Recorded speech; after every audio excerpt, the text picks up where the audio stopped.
rapat.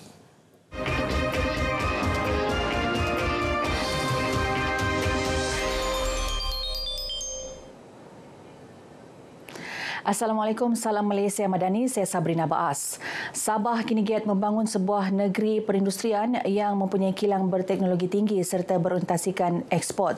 Menteri Pembangunan Perindustrian dan Keusahawanan Datuk Pung Jinse berkata ia sekaligus dapat menarik lebih ramai pelabur asing ke Sabah. Datuk Pung berkata kejayaan SK Nexilis Malaysia, sebuah syarikat dari Korea yang membuat penghantaran 80 tan metrik kerajang tembaga bernilai 1.9 juta ringgit ke luar negara iaitu Amerika Syarikat membuktikan kemampuan Sabah untuk menarik pelabur ke negeri ini. Pelaburan tersebut memberi impak positif kepada sosioekonomi Sabah khususnya dalam penyediaan peluang pekerjaan. So ini apa yang saya berhasrat untuk membawa investment yang high value added untuk masuk ke Sabah supaya kita boleh leapfrog ke sebuah negeri yang berteknologi tinggi dan boleh kita reverse brain drain, anak-anak muda dapat balik ke Sabah untuk bekerja. Datuk Pung ditemui media selepas merasmikan penghantaran pertama kerajang tembaga keluaran kilang SK Nexilis Malaysia di Taman Perindustrian Kota Kinabalu KKIP. Kilang pembuatan kerajang tembaga ini merupakan kilang terbesar di dunia dan berupaya menghasilkan 57,000 tan setahun bernilai 2.8 bilion ringgit. Lebih 50,000 pengunjung dari dalam dan luar negara dijangka membanjiri dataran Lepa Sempurna bersempena sambutan Regata Lepa kali ke-28 pada 17 hingga 19 November depan. Menteri Pelancongan Kebudayaan dan Alam Sekitar Datuk Christina Liew berkata, sambutan yang bertemakan Regata Lepa, lambang perpaduan masyarakat madani itu akan memaparkan kekayaan serta keunikan adat dan budaya suku Bajau Pantai Timur Sabah.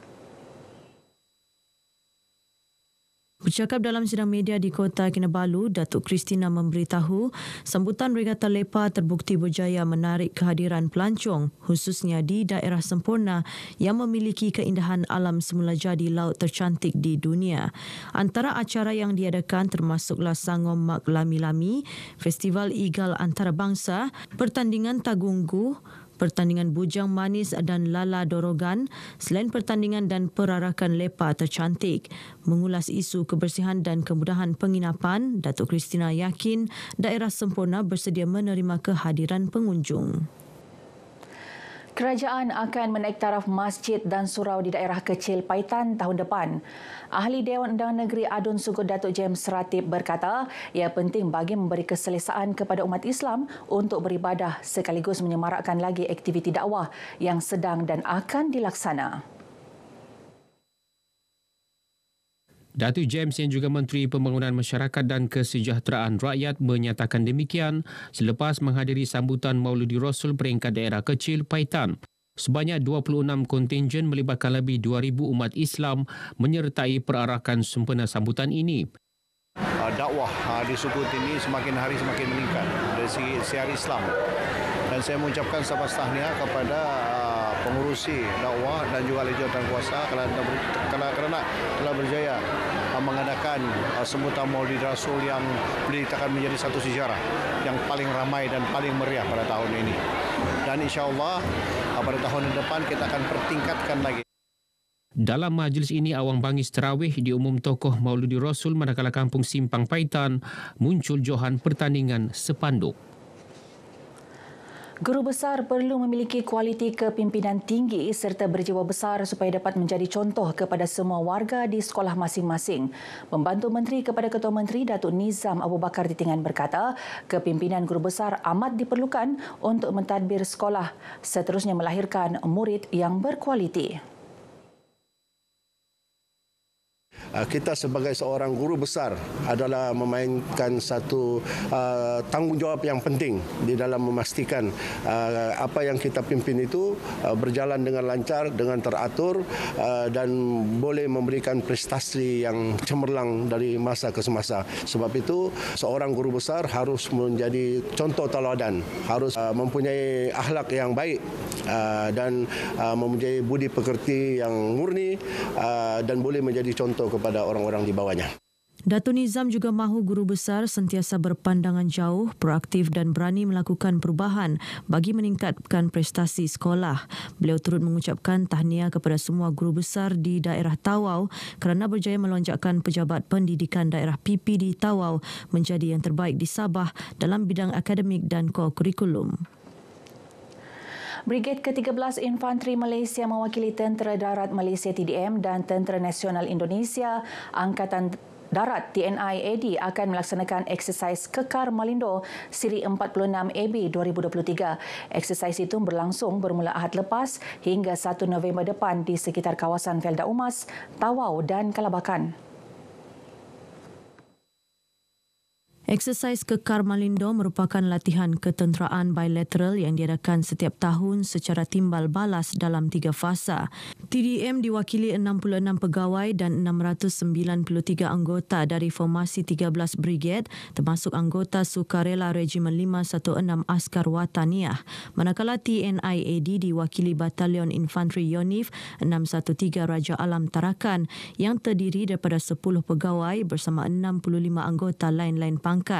Majlis pembukaan eksersis Kekal Malindo ini disempurnakan Panglima 13 Brigade, Brigadier General Hashim Osman di Padang Kawat 26 RAMD, Kem Kukusan Tawau.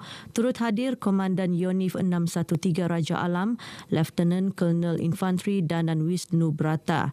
Berucap merasmikan eksersis ini, Brigadier General Hashim berharap latihan ini dapat meningkatkan kerjasama pertahanan kedua-dua negara. Selain melibatkan atur gerak anggota dan aset-aset ketenteraan, eksersis ini turut menguji fungsi pemerintah dan pegawai staf di peringkat Batalion Infanteri. Jabatan Audit Negara merakamkan tahniah kepada Majlis Ugama Islam Sabah MUIS atas tren peningkatan kutipan zakat tahunan berjumlah RM132.68 juta ringgit tahun lepas, meningkat 11% berbanding RM119.5 juta ringgit pada tahun 2021. RM120.51 juta ringgit daripada jumlah kutipan tahun lepas telah diagihkan kepada penerima zakat dengan penerima terbesar adalah hak fakir iaitu berjumlah RM53.55 juta ringgit. Ketua Audit Negara Datuk Wan Suraya Wan Muhammad Razzi menyarankan MUIS meningkatkan tata kelola pengurusan keuangannya selaras dengan peraturan keuangan mengikut hukum syarak bagi meningkatkan keyakinan pembayar zakat negeri. Beliau menyatakan demikian dalam satu kenyataan selepas mempengerusikan mesyuarat penutup pengauditan dan penyerahan sijil penyata keuangan MUIS bagi tahun keuangan berakhir 31 Disember 2022 di Kota Kinabalu. Turut hadir Menteri Sains, Teknologi dan Inovasi Datuk Dr. Muhammad Arifin Muhammad Arif. Penyertaan pelajar dalam perkemahan pengangkap Jota Joti Jamboree on the Air, Jamboree on the Internet berupaya mengeratkan silaturahim sesama ahli pengakap di seluruh negeri ini. Perkemahan 3 hari yang berakhir Ahad lepas itu berjaya menghimpunkan 176 peserta daripada 14 buah sekolah dari sekitar Kota Kinabalu dan 15 buah sekolah dari daerah Inanam.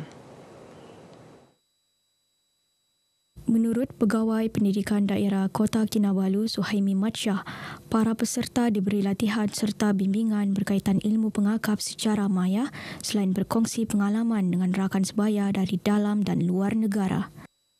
Ia bertujuan untuk memberi pengalaman kepada pelajar-pelajar peserta-peserta untuk saling berhubung dan bertukar-tukar aktiviti dan budaya dengan peserta-peserta dari negara lain.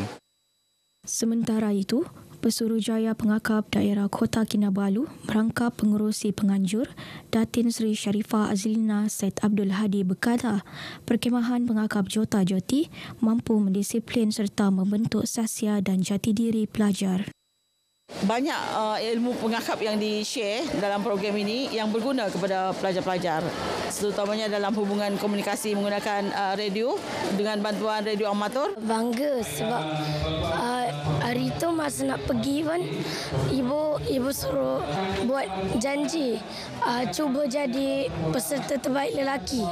Jadi dah dapat tunaikan rasa syukurlah. Baik, paparan itu mengakhiri Berita Pagi Sabah, menyusul selepas ini Berita Pagi Sarawak.